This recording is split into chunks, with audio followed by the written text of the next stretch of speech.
The dog kept barking at the police's coffin.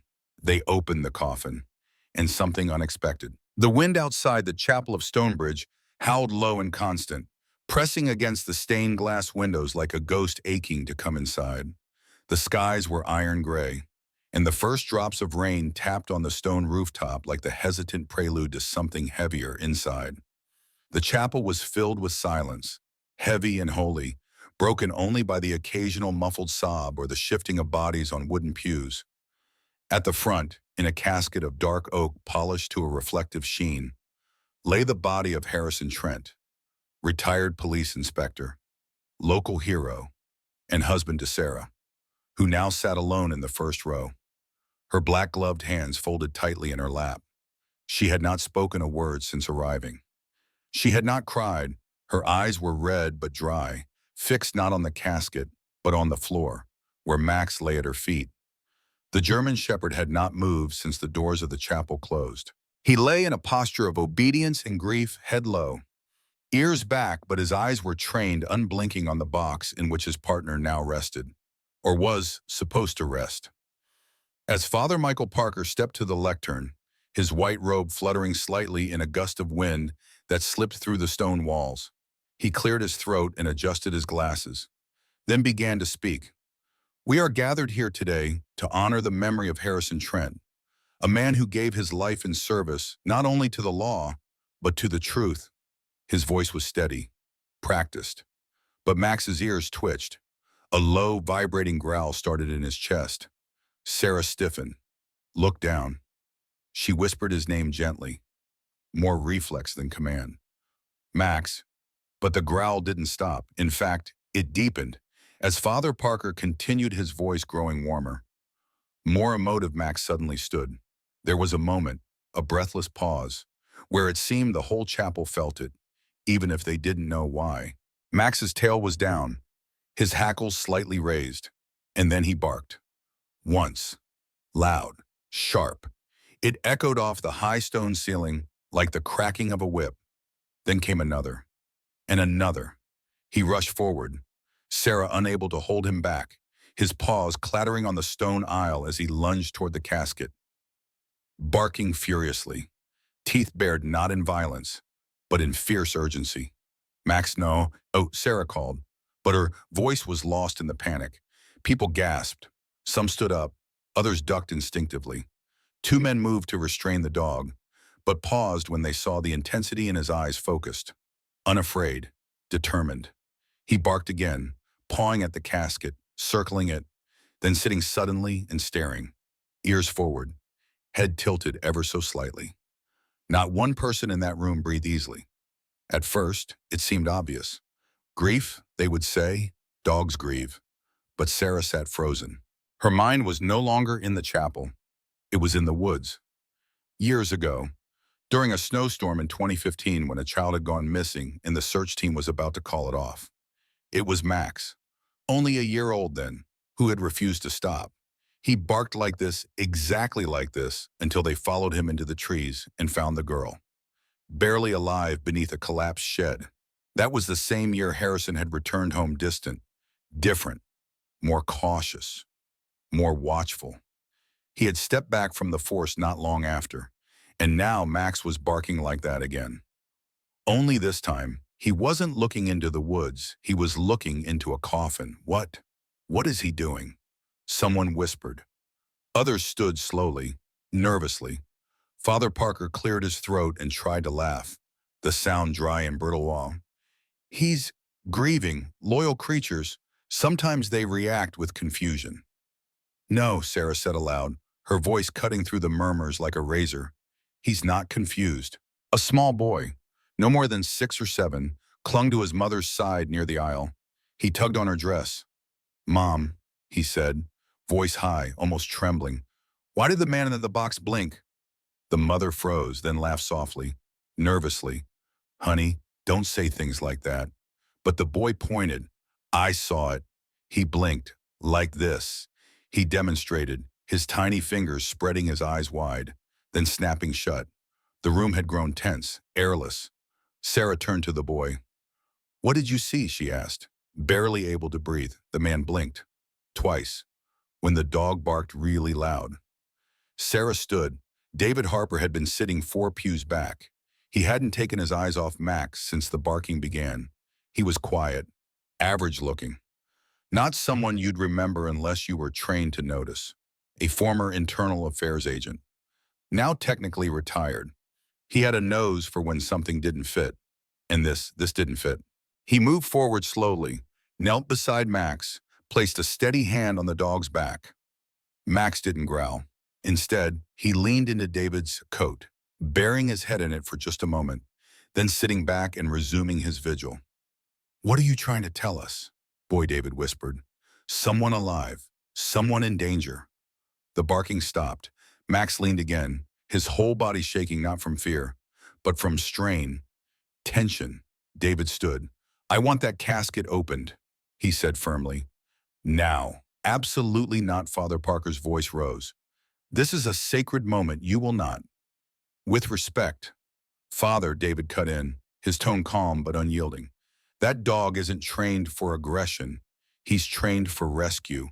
And he doesn't bark unless there's a heartbeat." All eyes were on them now. Even the mourners who had flinched from the barking now leaned in, listening. Father Parker's face flushed. He stepped forward, sweat breaking on his forehead. "This is ridiculous," he hissed. "There is no, then you won't mind opening the casket," Sarah said. Her voice was steel. "Unless you're hiding something." The silence that followed was immense. Parker's mouth opened, then closed. He looked pale, uncertain. David didn't wait. He walked up the steps, eyes locked on Parker. "I'll do it myself." "Stop," Parker shouted. "That casket is sealed." "Why?" David asked. "What are you afraid we'll find?" "Behind them," Max growled again just once, and Sarah, pale as bone, stepped forward and said, "Because I think he's alive." The gas was collective. David's fingers touched the edge of the casket lid. For a single moment, everything in the world paused. The rain outside held its breath. The people inside stood like statues. And the dog, faithful and still, waited. Then David opened the lid, and the truth began to surface. The casket creaked as the lid rose, a slow moan of polished hinges cutting through the chapel like a blade. The air inside was cold, unnaturally still. But it wasn't the draft that made Sarah's knees buckle. It was what lay inside. Not a lifeless body, as everyone had expected, but a man who stirred ever so slightly as the light hit his pale skin. Harrison Trent's eyelids fluttered. His lips parted just enough to let out the barest trace of breath. And for one breathless moment, all that could be heard was the shattering silence of disbelief. A scream cracked through the stillness, one of the women from the third pew, clutching her mouth as if to keep her soul from escaping. Chaos exploded like shrapnel in the chapel. People stumbled backward, chairs scraped, and voices tangled together in a rising pitch of panic and awe. David didn't move. His eyes were locked on the man in the casket, and his instincts were already scanning the possibilities. This wasn't a resurrection. This wasn't a trick of light. This was a human being still alive, sedated so deeply he'd fooled everyone into mourning him. Max barked once more, but it was different now, not frantic, not pleading. It was confirmation. He wagged his tail, just once, before sitting again. Father Parker's face drained of all color, his mouth agape, sweat glistening under the dim chandelier light. He stumbled back a step, then another, bumping into the altar behind him with a loud clatter. Sarah, overcome, dropped to her knees beside the casket. Her hands reached for Harrison's, trembling as they hovered over his cold fingers. "He's warm," she gasped, voice breaking for the first time in days. He's warm. "Call an ambulance," someone yelled from the back. Another voice shouted for oxygen, for help, for someone who knew what to do. But David already had his phone to his ear, barking orders to emergency dispatch. Male, mid-60s, severe sedation, pulse barely detectable, needs immediate evac, oxygen, cardiac monitor. "Send to ICU now, and send police backup too." Sarah leaned over her husband, tears finally breaking the surface as she cradled his face between her palms. "Harrison," she whispered, "can you hear me? It's me. It's Sarah." His eyelids fluttered again, not fully conscious, but not gone either. Life pulsed beneath the surface like something fighting to resurface from deep waters. A thin, slurred sound slipped from his lips, too soft to decipher. But to Sarah, it was everything. He was still there. Meanwhile, David turned slowly, his gaze locking onto Parker. The priest looked like a wax figure melting under interrogation lamps. His lips trembled. His shoulders shook, and his hands wrung the edge of his robe like they might twist it into a rope and disappear through the floor. "What did you do?" David asked, voice cold and sharp as broken glass. "You said he died peacefully in his sleep. You said you found him?" "You said I didn't know," Parker muttered, his voice barely audible. "I thought he wasn't breathing. He was cold. I panicked. I thought—" "No," David cut him off. "That's not panic, that's a lie. You didn't call a doctor. You didn't wait for an autopsy. You pushed for burial within 24 hours. Who helped you?" Parker's eyes darted around like a trapped animal. There was pressure," he whispered. "People wanted him quiet. He wouldn't let it go. That file, he said he had evidence. It wasn't just a case, it was a bomb. He said he had names. I told him he was in danger. I tried to warn him." "So you drugged him," David said, stepping closer. "You helped make him disappear." "I didn't do it," Parker cried. "I swear to you, I didn't. Someone came to his house that night.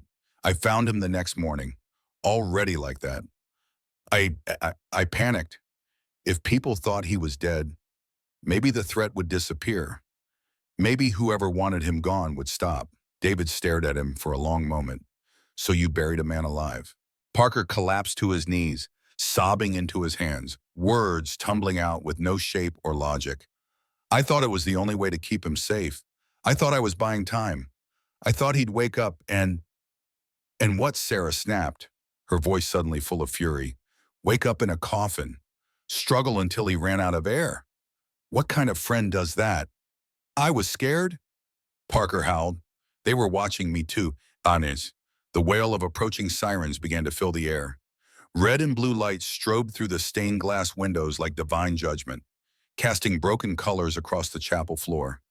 Medics rushed in with gurneys and oxygen tanks, taking over with the calm urgency of professionals used to chaos.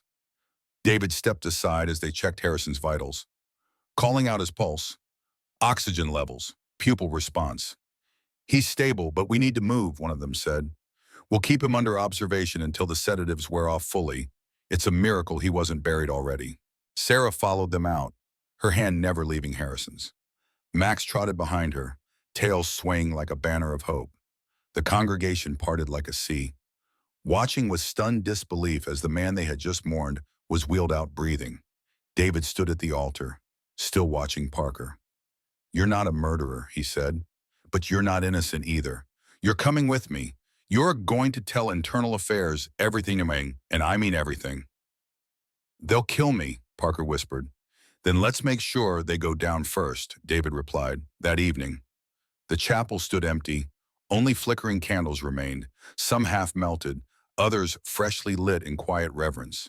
But in the corner where Max had once barked with furious loyalty, a single red rose lay across the stone floor, left by one of the mourners who had watched the impossible unfold. And carved softly into the silence of that place was a memory not of death, but of a bark that refused to believe in it. The hospital room was dim, quiet except for the steady beep of the heart monitor and the low murmur of machines breathing for Harrison Trent. The sun had barely risen over Stonebridge, casting pale golden lines across the tiles as Sarah sat beside the bed, fingers laced around Harrison's hand like roots clinging to earth after a storm. She hadn't left his side since the paramedics wheeled him into ICU. Neither had Max. The German shepherd lay curled at the foot of the bed, his head resting on his paws, eyes never leaving his partner's face. Nurses came and went with quiet reverence, exchanging glances that carried equal parts awe and caution. None of them had seen a case like this, a man declared dead by a priest, mourned by an entire village, now slowly stirring back into life. But beneath the miracles and mystery, something darker lingered, like a shadow just behind the curtain. Harrison's condition was stable, but fragile. The doctors confirmed what David had suspected: a powerful sedative had been administered. one designed to mimic death, heart rate near zero, breathing shallow enough to escape detection without proper instruments. Not something over-the-counter or accidental. This was deliberate, calculated, and recent. Too recent. David stood just outside the ICU glass panel, phone pressed to his ear as he spoke in low tones. I need a tox screen on that sedative. Uncommon compounds. Check against anything Harrison had logged from prior cases. Cross-match against lab thefts from the last year. The voice on the other end responded with clinical efficiency. David nodded, eyes fixed on the man behind the glass. No, he added, don't send it through the usual channels. Whoever did this knew protocols. This was someone on the inside. He hung up, jaw tight, and turned to the nurse's desk. Did anyone access his room last night? Only medical staff and his wife. The head nurse replied, and the dog. We let him stay. He hasn't moved. David nodded, then glanced toward Max. The shepherd met his eyes, gave a small tail wag, then returned to his vigil. It wasn't over. Not yet. Hours later, Harrison stirred. It began with a twitch in his fingers, then a flutter beneath his eyelids. Sarah leaned forward, hope clenching her heart so tightly it felt like it might split. Harrison, she whispered, his eyes opened halfway cloudy, unfocused, but they locked on hers. And she saw it, the recognition, the spark. Sarah, he croaked. The voice was rough, ragged, as if scraped from gravel, but it was his. She burst into tears, cradling his face, kissing his forehead again and again. You're safe, she murmured. You're safe now. We found you. He swallowed hard. Each breath a struggle. They tried to silence me. I know, she said. Don't speak. Just rest. You're going to be okay. But Harrison's eyes flared with urgency. He gripped her wrist with surprising strength. No time. They're still watching. I faked a signal, hit it. Sarah, the flash drive, it's not in my study. It's hidden where we first... He coughed violently, eyes fluttering. Machines beeped sharply. A nurse rushed in, gently pushing Sarah aside as she adjusted the oxygen levels and checked vitals. David stepped in, hand on Sarah's shoulder. Let them work. He's holding on. They stepped outside the room as the medical staff stabilized Harrison once again. What did he say? David asked. Sarah wiped her eyes. He hid something. A flash drive. Said it's not at home. Something about where we first... She paused, then her expression changed. The lighthouse, she whispered. We first kissed there. Years ago. He said he buried something under the third stone behind the bench. Then that's where we're going, David said. Now, they left the hospital without delay. Max remained behind, posted at Harrison's bedside, eyes alert. David drove in silence while Sarah watched the passing trees. The road to the old lighthouse wound along the cliffs that bordered Stonebridge's northern edge. The structure had long been decommissioned, now a weathered monument to time and memory. When they arrived, the wind whipped fiercely, pulling Sarah's coat tight around her. They walked behind the old wooden bench, where salt air mingled with moss and history. She knelt, fingers trembling as she counted stones. 1, 2, here, she said, pointing. David knelt beside her, digging into the earth with his hands. After a few minutes, something clicked beneath the soil, a thin, rusted tin box. He pried it open. Inside, wrapped in plastic, was a small black flash drive and a folded piece of paper.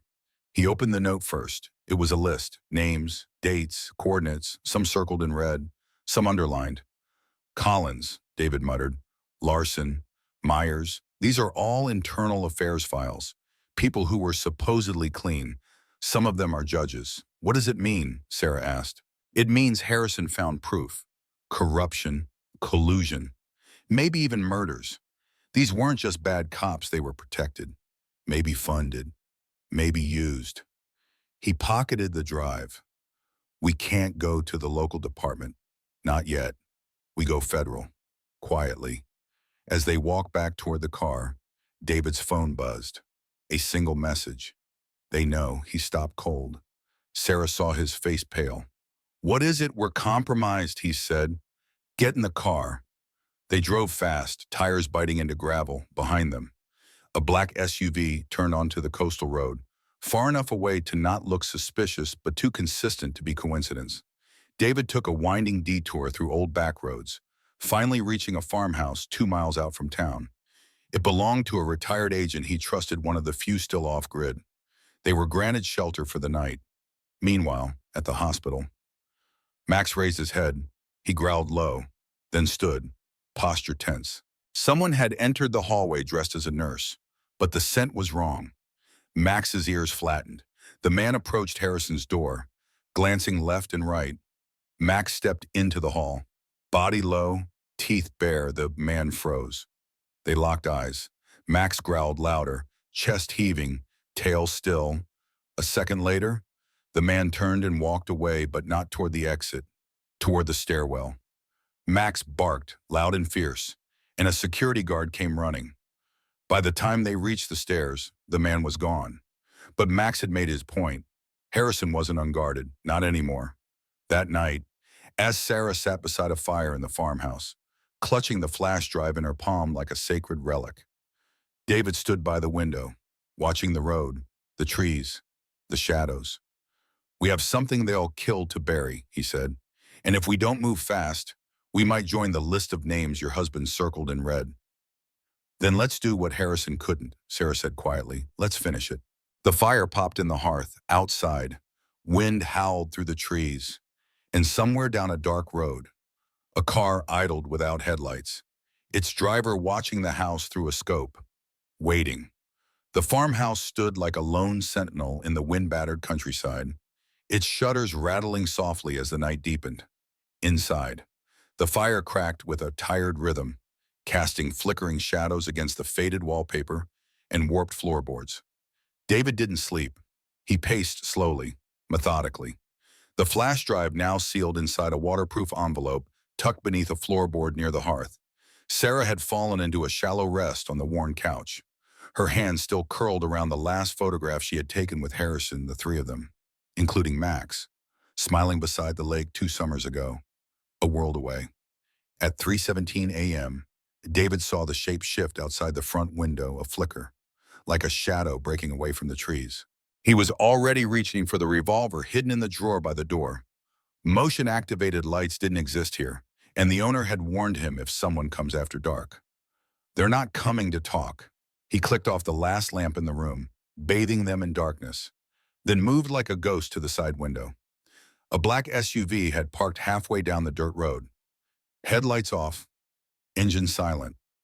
But he saw them, 3 figures moving low, 2 at the front, 1 circling toward the back.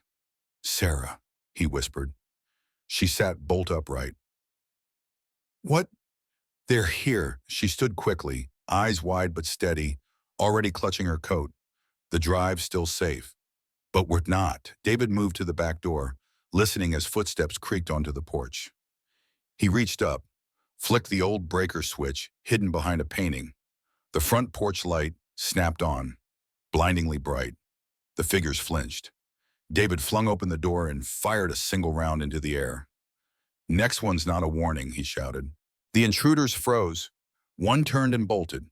The other 2 hesitated, then retreated into the tree line, but not before David caught a clear look at one of their faces. He recognized him. Internal Affairs. But not just any agent one who had been at Harrison's funeral. The realization chilled him more than the air. "They're not just watching us," he muttered. "They're cleaning house." Sarah had already retrieved the flash drive. "We need to go. We need to bring this to someone who can't be bought." "I know where to start," David said. By dawn, they were on the road again, heading east toward the regional office of a federal oversight branch one David had worked with years ago. Not perfect, but distant enough from local corruption to maybe, just maybe, stand a chance. Meanwhile, back in Stonebridge, Max remained at the hospital. A nurse named Eli had taken a special liking to him, often sitting in the corridor during night shifts, talking to the bunk as if he were a colleague. And Max listened. When the air was still and no one else was around, Max would sit perfectly upright, ears twitching toward every sound. He didn't rest much, not until Harrison finally opened his eyes fully. It was mid-morning. The light outside was soft. Max was dozing when he heard it, a soft rasp from the bed. "Harrison." Speaking. Max. The dog stood at once, tail rising in an arc of cautious hope. He walked slowly to the bedside. Harrison's hand moved, fingers twitching until they found fur. "Good boy," Harrison whispered. His eyes blinked open, this time sharp, clear. "You got me out, didn't you?" Max nuzzled his arm gently, then laid his head across his chest. In the hallway, Eli froze as the monitors began to chirp softly, and when she ran in, her gas turned heads across the ward. "He's awake," she cried. "He's fully awake." Hours later, as doctors ran tests and media vans began to swarm the outer edge of the hospital lot, a man in a black coat sat quietly in the waiting room, watching from behind a newspaper. He made no effort to approach, but took note of every guard rotation, every hallway camera, every emergency exit. He texted only one word to an unknown number awake. In the car, David checked the rearview mirror for the 50th time. No tails, no aerial surveillance. Still, paranoia clawed at his nerves like rust eating through metal. "We can't trust anyone until we're inside that building," he said. Sarah nodded. "So what happens when we are? Then we make noise, as much as we can. You don't bury this, you release it. Simultaneously, news, records, media drops. So even if they take us down, the truth doesn't stay buried." Like Harrison, the words hung there. David didn't reply. 3 hours later, they arrived at the perimeter gate. A tall fence surrounded the nondescript building nestled within the hills. Cameras turned, guards approached. David showed his badge, expired, but still carrying a history and a small card containing a code name and clearance protocol. One guard stiffened. "You're calling a shadow protocol?" "I am. This is serious. So is what's on that drive." Within 20 minutes, they were ushered into a secure conference room 3 levels underground. Concrete walls, no windows, no signals, no leaks. A panel of 6 officers arrived, 3 men, 3 women, no names, no ranks displayed, just presence and silence. David placed the flash drive on the table. "This contains files gathered by Inspector Harrison Trent, now recovering from an attempted chemical execution disguised as a natural death. He was buried alive because of what he found. What you're about to see links law enforcement officers, judges, and federal agents to a corruption ring that spans over a decade." One of the officials leaned forward. "And why should we trust this isn't fabricated? Because the man who gathered it nearly died to hide it. Because his dog pulled him back from the grave. And because I've already released partial logs to 3 independent journalists. So if you bury this, it becomes your scandal." The room was silent, the air heavy. Then, finally, a woman on the end spoke. "We'll review it now. You're to remain in protective custody until verified." "We're not leaving this building until it's public," Sarah said. "Not again." Back at the hospital, Harrison asked for a pen. His voice was still gravel, but his hands were steadier now. He scribbled a list of initials. He circled one at the top. "WP?" "Parker."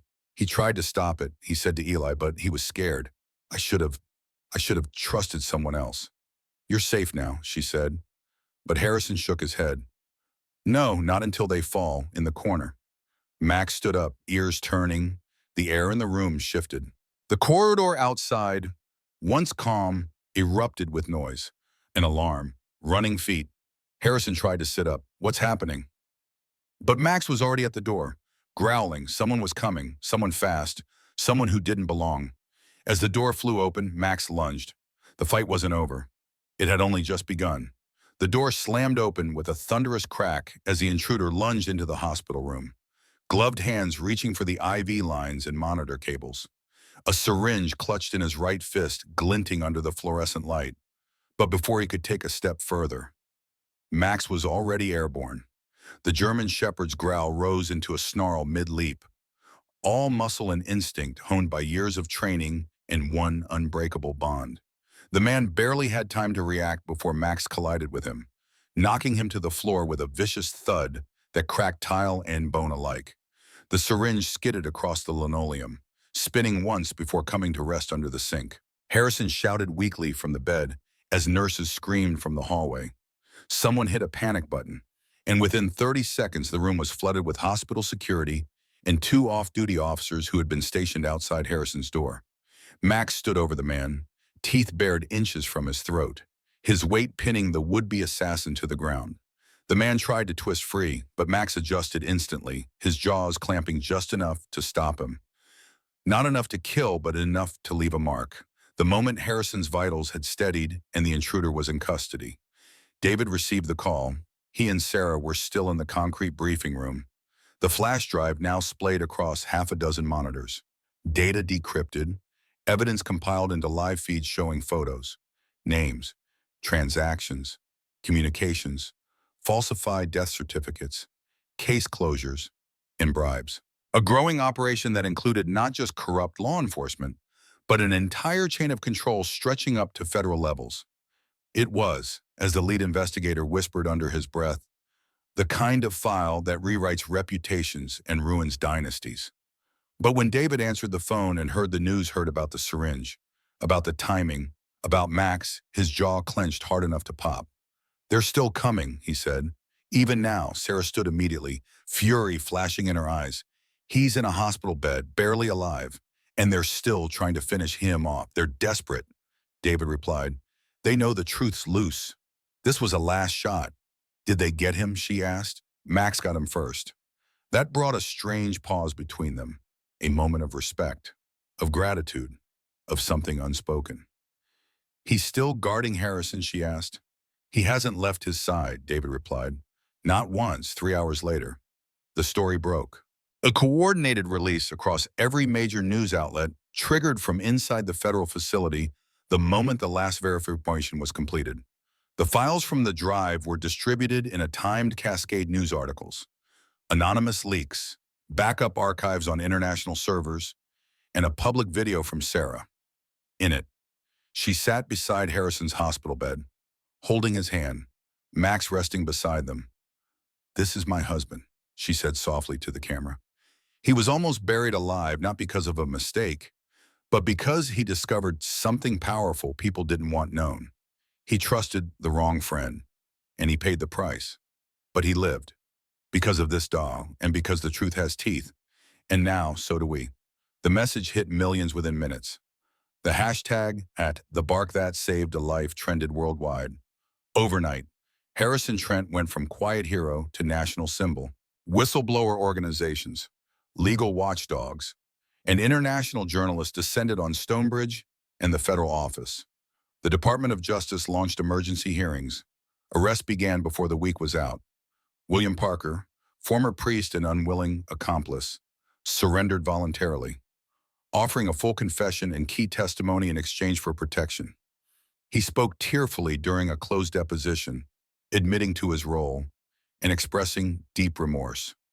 "I thought I was protecting him," he said, "but I was protecting myself." He paused. "And in doing so, I became the thing we'd both sworn to fight." His testimony opened more doors.